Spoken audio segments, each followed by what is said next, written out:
আমি একটা photo post করেছিলাম, সেখানে বলেছিলাম আমিও কিন্তু একটা কিছু নিয়ে এসেছি আমার নিজের জন্য।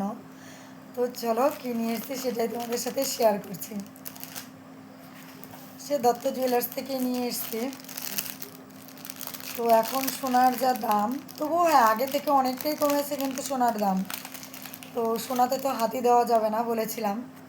তো এটা নিয়ে এসেছি আমার জন্য। এটা আমার অনেক দিনের ইচ্ছে ছিল, শখ ছিল যে আমি একটা চাবি রিং নিয়ে আসব। তো ফাইনালি আমার এটা পছন্দ হয়েছিল কালকে। এটা আমি আমার জন্য নিয়ে এসেছি। আর হ্যাঁ, ভাগনার জন্য আমি কি নিয়ে এসেছি সেটা যখন ভাগনাকে দেব তখন তোমাদের সাথে অবশ্যই আমি শেয়ার করব। আর আমার এই চাবি রিংটা তোমাদের কেমন লাগলো সবাই বলবে। খুবই পছন্দের একটা জিনিস, এটা আমার অনেক দিনের ইচ্ছে ছিল যে আমি একটা চাবি রিং নেব।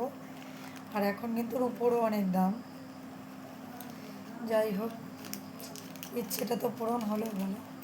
আর এই যে এলোমেলো অবস্থাতেই তোমাদের সামনে চলে এলাম।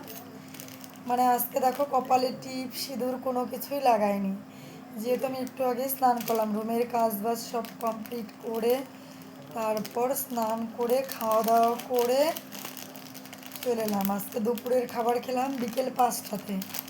মানে রুমটাকে একটু পরিষ্কার পরিচ্ছন্ন সব কিছু করলাম আর কি, যার জন্য খাবার খেতে অনেকটা লেট হয়েছে। তো কেমন লাগলো তোমাদের বলবে। এখন হচ্ছে আমার ঘুম পাচ্ছে।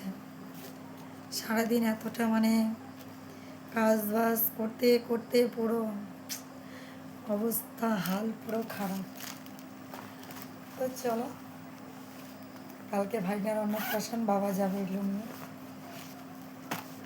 আরও আছে থালা বাসন যেটা আর কি দিতে লাগে, ড্রেস পোশাক, অন্নপ্রাশন যেহেতু, সব কিছু নিয়ে বাবা সকালবেলা যাবে। তো চলো, টাটা সবাইকে।